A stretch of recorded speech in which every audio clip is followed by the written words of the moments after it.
ॐ श्री महाप्रज्ञ गुरवे नमः। जिसके सांसों में रहता है शाश्वत शांति का स्पंदन, उस महाप्रज्ञ को वंदन, उस महाप्रज्ञ को वंदन। सत्य अहिंसा अनेकांत को अर्पित जिसका तन मन, उस महाप्रज्ञ को वंदन, उस महाप्रज्ञ को वंदन। जिसके सांसों में रहता है शाश्वत शांति का स्पंदन, उस महाप्रज्ञ को वंदन, उस महाप्रज्ञ को वंदन।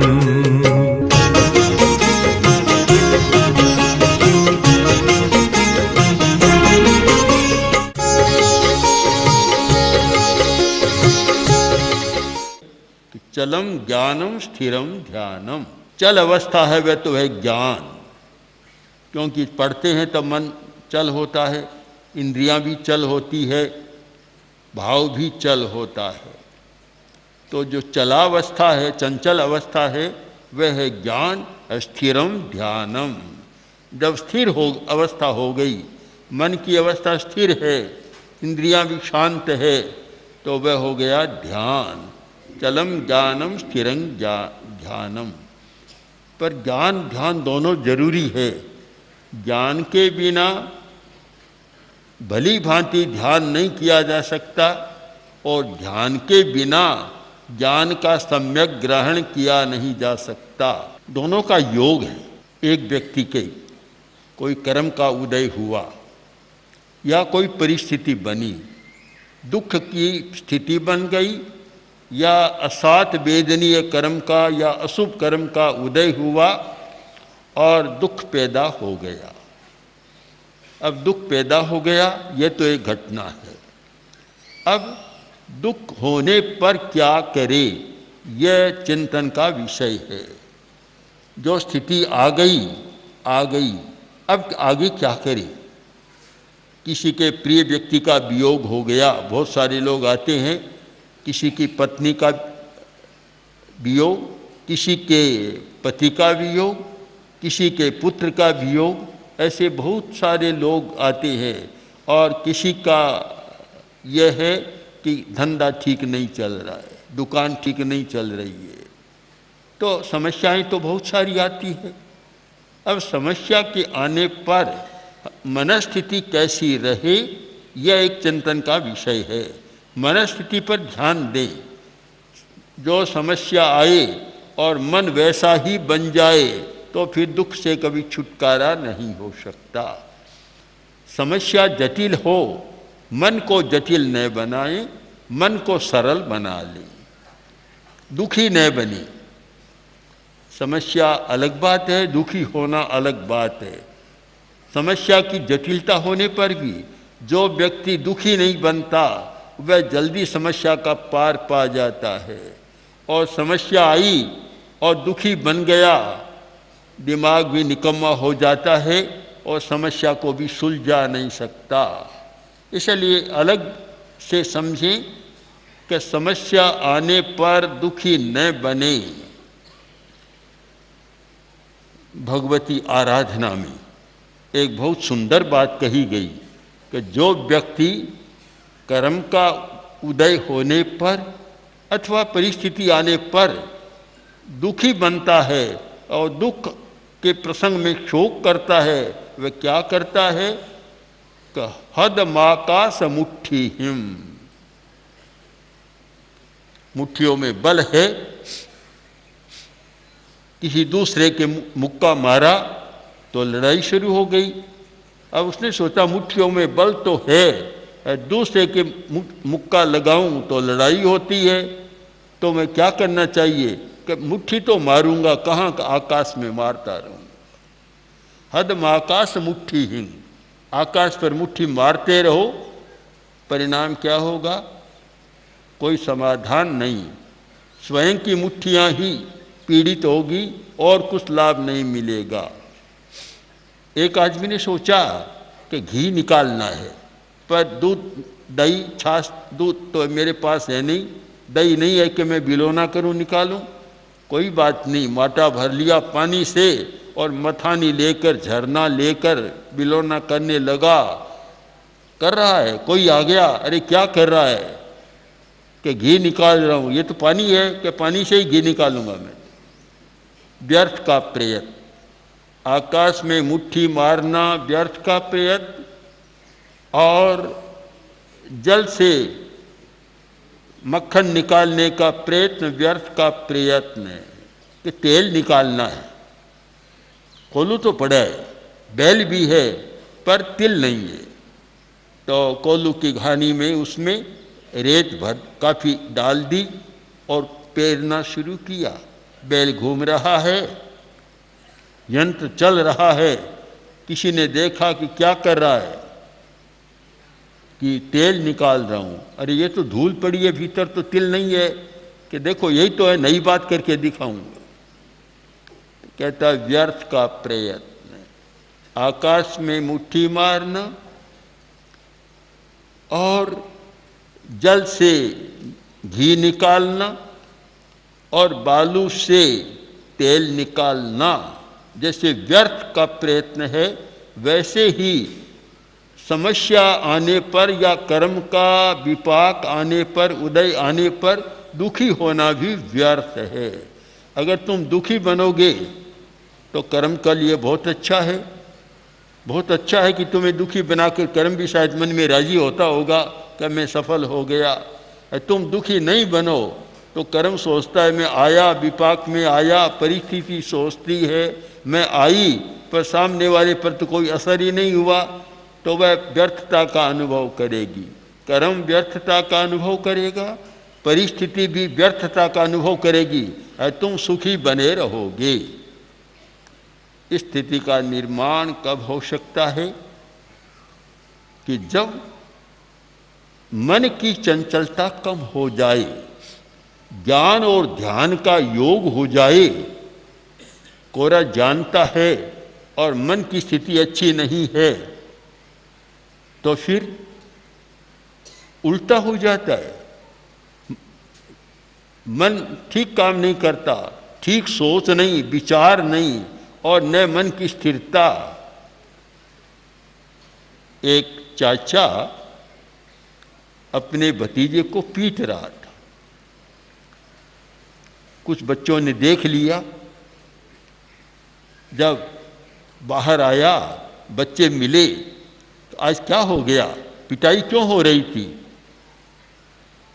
बोला अभी क्या बताऊं, कोई खास कारण तो नहीं था, पर पता नहीं चाचा ने मुझे पीट दिया। क्यों पीटा?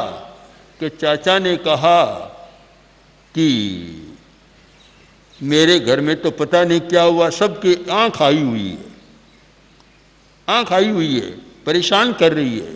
तो मैंने कह दिया कि मैं प्रभु से प्रार्थना करूंगा कि आंख आई है तो आंख चली जाए। चाचा ने मेरी पिटाई कर दी। इतना चंचल है कि जानता नहीं कि क्या कहना चाहिए, ज्ञान भी सम्यक नहीं है, क्या कहना चाहिए ज्ञान भी अच्छा नहीं है। तो हमारा ज्ञान, ग्रहण, अवग्रह वह भी सम्यक होना चाहिए, और उसके आधार पर वाणी का प्रयोग भी सम्यक होना चाहिए कि क्या कहना चाहिए। तो ज्ञान बहुत जरूरी है। हम हर स्थिति को सही ढंग से जाने, यथार्थ में जाने और उसका यथार्थ में प्रयोग करें। ज्ञान बहुत आवश्यक है। कुछ लोग कहते हैं कि हम तो ध्यान करें, हमें ज्ञान की जरूरत नहीं है, स्वाध्याय नहीं करते। प्रेक्षा ध्यान के शिविर में थोड़ा थोड़ा स्वाध्याय भी किया जाता है। कुछ लोग शिविर में बिल्कुल बोलना पसंद नहीं करते और स्वाध्याय नहीं करते। अपना अपना मत हो सकता है, पर हमने जहाँ तक चिंतन किया कि ध्यान के साथ स्वाध्याय अवश्य चलना चाहिए। और आगम का साक्ष्य हमारे साथ है कि ध्यान किया और जब ध्यान से निवृत्त हो तो फिर अनुप्रेक्षा करे। ध्यान और अनुप्रेक्षा अनुप्रेक्षा स्वाध्याय का प्रकार हो जाता है। अनुप्रेक्षा करे, ध्यान में जो सच्चाई आई उसको कैसे ग्रहण करना, कैसे स्थिर बनाना, उसके लिए अनुप्रेक्षा जरूरी है। और जैन योग के आचार्यों ने अथवा हठ योग आदि के आचार्यों ने एक बात पर बल दिया हमेशा कि स्वाध्याया ध्यान मध्यास्ताम, ध्यानात् स्वाध्याय मत्स्यताम, ध्यान स्वाध्याय संपत्त्या परमात्मा प्रकाशयेत्। स्वाध्याय से ध्यानम अध्यास्ताम, ध्यान का अध्यास करो, यानी ध्यान को आत्मसात करो। स्वाध्याया ध्यान मामनेत, और स्वाध्याय करते थक जाओ तो फिर ध्यान शुरू कर दो।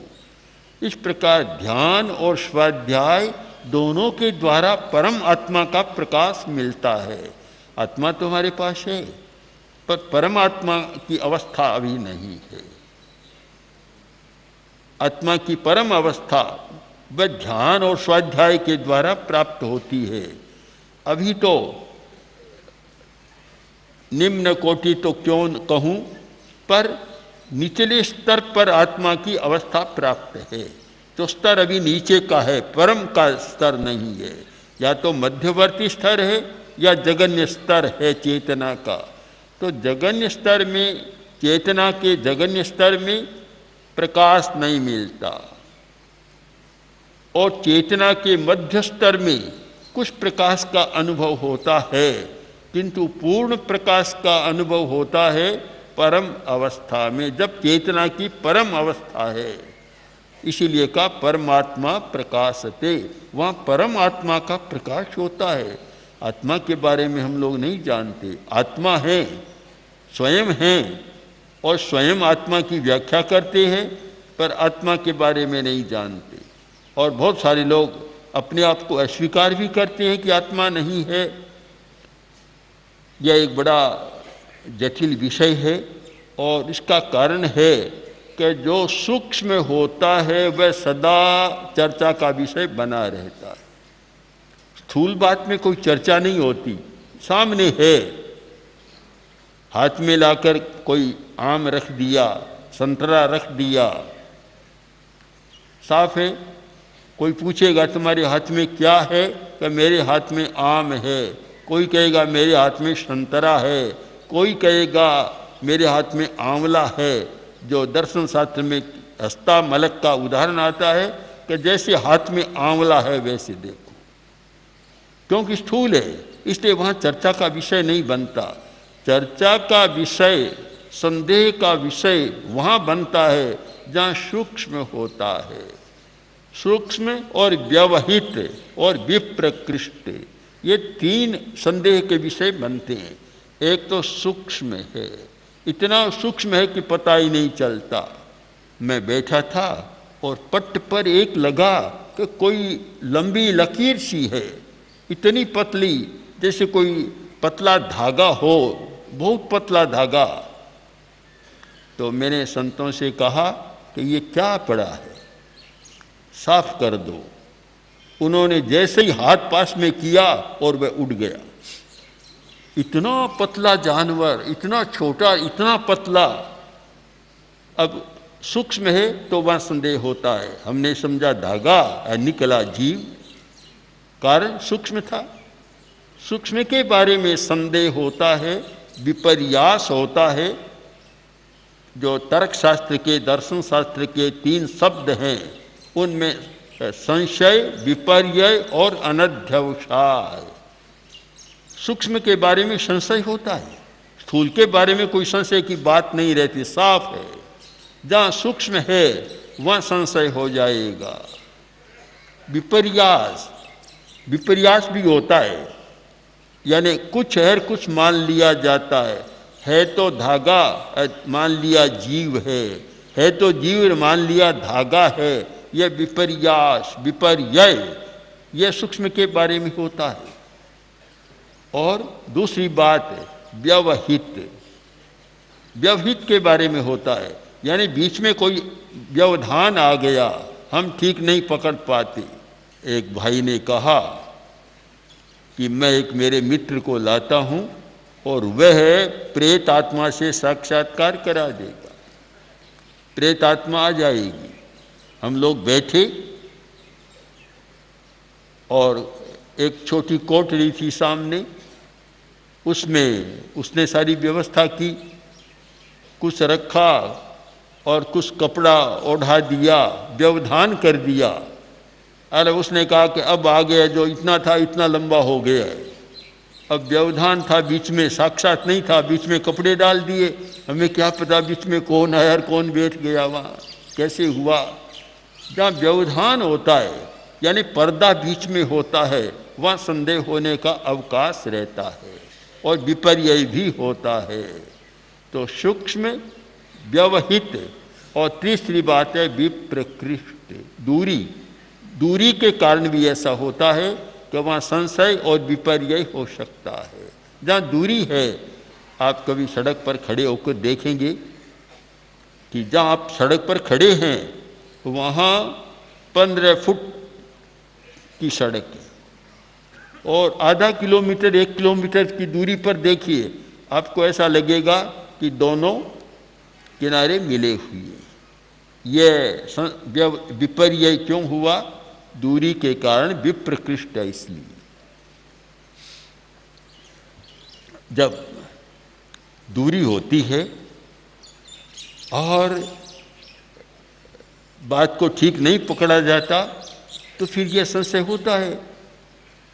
रेल जा रही थी, एक बड़ा आदमी बैठा था, उसके साथ 1-2 बच्चे बैठे थे। तो बच्चों ने कहा, चाचा ये वृक्ष क्यों भाग रही? भाग रही एकदम दौड़ रही। जब रेल पर चलते हैं, तेज गति से रेल दौड़ती है तो ऐसा ही लगता है कि हम तो बैठे हैं, वृक्ष दौड़ रहे हैं।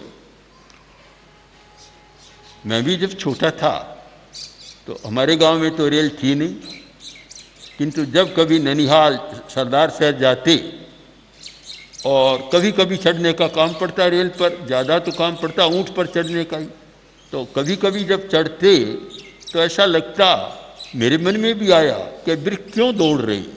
मुझे नहीं पता कौन दौड़ रहा है, पर मन में तो ये आएगा देखने वाले के कि वृक्ष दौड़ रहे हैं। तो पूछा, मैंने पूछा नहीं, उसने पूछ लिया। तो चाचा ने कहा, तुम समझते नहीं हो, देखो रात होने वाली है, ये भी बेचारे डर रहे हैं कि जल्दी घर में चले जाएं, इसलिए दौड़ रहे हैं सारे के सारे। ये सारे क्यों होते हैं? संशय, विपर्यय कि विप्रकर्ष के कारण, दूरी के कारण हम साक्षात संपर्क नहीं कर रहे हैं, इसलिए ये संदेह होता है। तो ये तीनों बातें होती है, संशय, विपर्यय और अनध्यवसाय, जिसको हम ध्यान से नहीं देखते। तो ये सब होता है। मन की चंचल अवस्था में ऐसा सब होता है। जब हमारे मन की स्थिति ठीक होती है, एकाग्रता होती है, तो फिर ये न संशय होता और न विपर्यय होता, विपरीत ग्रहण नहीं होता। यह विपरीत ग्रहण सारी चंचलता की अवस्था में होता है, संदेह भी चंचलता की अवस्था में होता है। इसलिए कोरे ज्ञान पर नहीं, ज्ञान के बाद एक अवस्था है ध्यान की, हम ध्यान पर विचार करें। ध्यान करना है यानी एकाग्रता करनी है। एकाग्रता करेंगे तो पहले स्थिरता करनी होगी। एकाग्रता ऐसे नहीं सकती, जब तक आपका शरीर चंचल है एकाग्रता पूरी नहीं होगी मन की। मन को एकाग्र करने के लिए शरीर को स्थिर करना जरूरी है, जिसका नाम है कायोत्सर्ग, और इंद्रियों की प्रवृत्ति का निरोध करना भी जरूरी है, जिसका नाम है प्रतिसंलीनता, इंद्रिय प्रतिसंलीनता।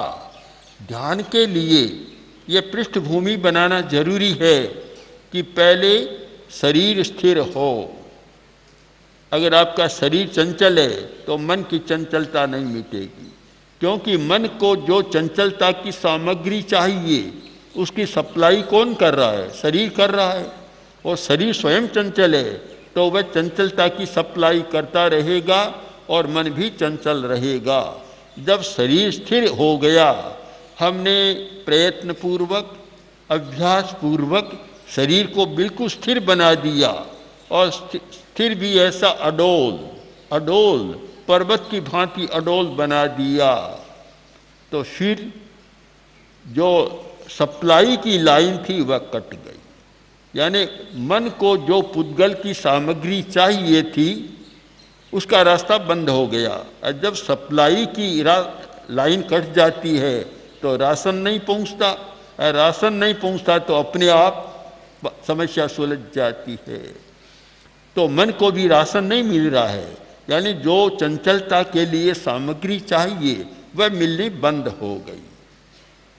इसलिए ध्यान से पहले, मन की एकाग्रता से पहले शरीर की स्थिरता बहुत जरूरी है।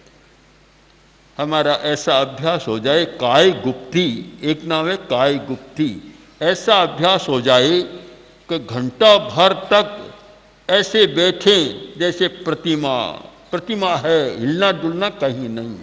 अगर ये सज जाए तो ध्यान अपने आप आ जाए, अपने आप मन एकाग्र बन जाएगा। सबसे पहले ध्यान देना है शरीर की स्थिरता पर। मन को सीधा पकड़ने का प्रयत्न मत करो। लोग आते हैं, कहते हैं मन चंचल बहुत है, ऐसा कोई बताओ कि चंचलता मिट जाए। इतना सीधा होता तो हम भी कभी कर ले, इतना सीधा नहीं है। उससे पहले 2-3 बातों पर विचार करना है। पहली बात तो यह है कि शरीर कितना स्थिर रहता है, हमारी काय गुप्ती कितनी अच्छी होती है। दूसरी बात, हमारा श्वास कैसे चल रहा है, श्वास पर ध्यान देना जरूरी है। शरीर की स्थिरता और श्वास दीर्घ लंबा श्वास, छोटा श्वास लेगा तो मन एकाग्र नहीं हो सकेगा, मन की चंचलता बढ़ती रहेगी। छोटा श्वास होता है उस समय मन की चंचलता भी रहती है, क्रोध आदि कसायों को, आवेशों को प्रकट होने का मौका भी छोटे श्वास की स्थिति में मिलता है। जब श्वास लंबा है, दीर्घ है, क्रोध भी नहीं आएगा, पहले डर कर भाग जाएगा, आएगा नहीं। तो दो बातों पर ध्यान देना। पहले कि शरीर स्थिर और श्वास प्रलंब, लंबा दीर्घ श्वास और शांत श्वास, दोनों की साधना आपने कर ली। शरीर को स्थिर करने का अभ्यास कर लिया और दीर्घ श्वास का अभ्यास कर लिया, और फिर आंतरिक शांति की अनुभूति हो गई। जब ये 2 होते हैं तो तीसरी बात हो जाती है। तो अब आप मानिए कि मन की एकाग्रता की हमारी पृष्ठभूमि तैयार हो गई, हमारी आधार भूमि तैयार है। अब हम मन को एकाग्र करने का प्रयत्न करें अथवा मन को एकाग्र करने का अभ्यास करें। इस प्रक्रिया को समझ लें तो मन की एकाग्रता साधने में और मन की चंचलता को कम करने में आपको सफलता मिल सकती है। मूल रहस्य है काया की स्थिरता, जिसे जैन योग में कहा गया कायिक ध्यान। जैन परिभाषा में, जैन योग में ध्यान के 3 प्रकार माने गए, कायिक ध्यान, वाचिक ध्यान और मानसिक ध्यान। ये कायिक ध्यान है। जब तक कायिक ध्यान सिद्ध नहीं होता, मानसिक ध्यान अच्छा नहीं होता, और जब तक वाचिक ध्यान भी अच्छा नहीं होता, मानसिक ध्यान अच्छा नहीं होता। क्रम से चले कायिक ध्यान की साधना, वाचिक ध्यान की साधना जो मौन आदि है, और फिर मानसिक ध्यान की साधना। इस क्रम से चले तो निष्कर्ष में आपको यही आना है कि ध्यान और स्वाध्याय दोनों के द्वारा परम आत्मा का प्रकाश करना है। केवल ज्ञान से भी नहीं, केवल ध्यान से भी नहीं। अपवाद की बात छोड़ दें, कभी कभी कोई हो सकता है, पर सामान्य आनुपातिक नियम नहीं है। आनुपातिक नियम यह है कि स्वाध्याय और ध्यान दोनों के द्वारा हम परम आत्मा का प्रकाश करें और परम चेतना की अवस्था का अनुभव करें। ओम आरहम। ओम श्री महाप्रज्ञ गुरवे नमः। ओम श्री महाप्रज्ञ गुरवे